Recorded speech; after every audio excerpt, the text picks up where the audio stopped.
Ny tanjona anivon'ny ministera ny fahasalamam-bahoaka moa zany dia ny ahafahana manao vaksiny ny zaza malagasy rehetra mba hisorohana ireo aretina izay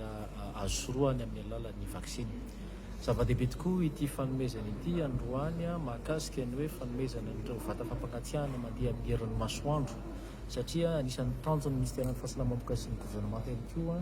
dia ny mametraka itony vata fampangatsiahana mandeha amin'ny herin'ny masoandro itony amin'ireo izay toeram-pitsaboana fototra aloha lavidalana. Hitantsika tamin'ilay horonan-tsary fohy teo fa entina antsoroka ny ampitarena rano mandeha fotaka ny toerana fahasalamana, tobim-pahasalamana ametrahana ireto vata fampangatsiahana ireto, satria mbola misy moa ireo tobim-pahasalamana mbola tsy manana, ary misy ihany koa ireo tobim-pahasalamana manana vata fampangatsiahana fa mandeha amin'ny alalan'ny solika. Izay misy fetrany ihany na amin'ny lafiny hoe fikajiana ny tontolo iainana na amin'ny lafiny ihany koa fikarakarana an'izany. Fa ity vata fampangatsiahana ity zany dia efa vata fampangatsiahana azo lazaina hoe raitra dia raitra, maharitra, satria misy antoka 10 taona ny amin'ny hoe fikojakojana azy avy amin'ny orinasa izay nividianan'ny mpiara-miombonantoka ara-teknika sy mpamantera-bolantsika azy, izay tena zava-dehibe tokoa zay, ary ahafahana indrindra koa ihany koa manara-maso ny fiasan'izany vata fampangatsiahana zany na dia lavitra azy, satria misy ny fotoberana ao amin'ny ministera izay manaraka manokana ny fampiasana ireo vata fampangatsiahana ireo, mijery ny fitehirizana izany vaksiny zany mba tonga antsika zany manana vaksiny tsara kalitao ary manantona ny vahoaka. Anisan'ny tombony ihany koa ny hitantsika teo dia ny hoe ny fametrahana n'ilay vata fampangatsiahana mandeha amin'ny herin'ny masoandro dia manome asa ihany koa ny malagasy araka ilay horonan-tsary hitantsika teo, satria ny orinasa izay nividianana ireo mpamatsy vola ara-teknika ihany koa mpanohana ara-teknika dia misy ny atao hoe sampana an'izany eto Madagasikara ka manampy ihany koa zany amin'ny sehatra ny ekônomia eto Madagasikara. 70% moa zany ireto vata fampangatsiahana mandeha amin'ny herin'ny masoandro izay natolotra ho an'ny ministera sy ny fitoeram-panjakana androany reto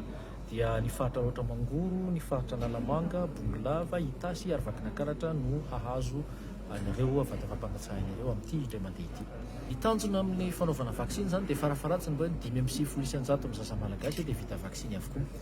Ny olana nefa voalohany indrindra eo aloha izay hoe fahalavitan'ny tanàna manoloana ny atao hoe tobim-pahasalamana izay. Eo ihany koa ny lafiny ara-kolontsaina izay indraindray mbola mamparisarisa ny fianakaviana mitondra ny zaza, mitondra ny renibevoka atao vaksiny. Ka eto zany no anahitana ny mpiarabelona hoe manao ezaka lehibe ny fitondram-panjakana malagasy, ny ministera ny fahasalamam-bahoaka miaraka amin'ireo mpiara-miombonantoka ara-teknika sy ny mpamatsy vola mba hanolotra izay tolotra amin'ny fiarovana amin'ireo aretin'ireo, ka entanina ny vahoaka malagasy mba hitondra ny zaza atao vaksiny, entanina ny renibevoka mba hanao vaksiny ho fiarovana azy sy ny zaza izay ao an-kibo, ary entanina indrindra koa ny raim-pianakaviana, ny loham-pianakaviana mba hitsinjo an'izay fianakaviana izay amin'ny alalan'ny fanaovana vaksiny, amin'ny alalany ihany koa fisitrahana ireo tolotra ara-pitsaboana eny amin'ny tobim-pahasalamana. Ity atao hoe fisian'ny valanaretina coronavirus ity dia hita sy tsapa tokoa ny fahasaranan'ny olona namonjy ny tobim-pahasalamana na natotosa ny fanaovana ny vaksiny, ary izany indrindra ihany koa no mahatonga ny mpiara-miombonantoka amintsika eto hoe tsy nanome fotsiny ihany an'ireto vata fampangatsiahana mandeha amin'ny herin'ny masoandro reto fa ireo fitaovana ihany koa mba ahafahana atao hoe miady amin'izay mety ho fianaky ny tsimokaretina sy ny hoe mahakasika ny fahadiovana, mba ahafahany vahoaka zany manaja n'ilay elanelana rehefa tonga ny amin'ny tobim-pahasalamana manao vaksiny.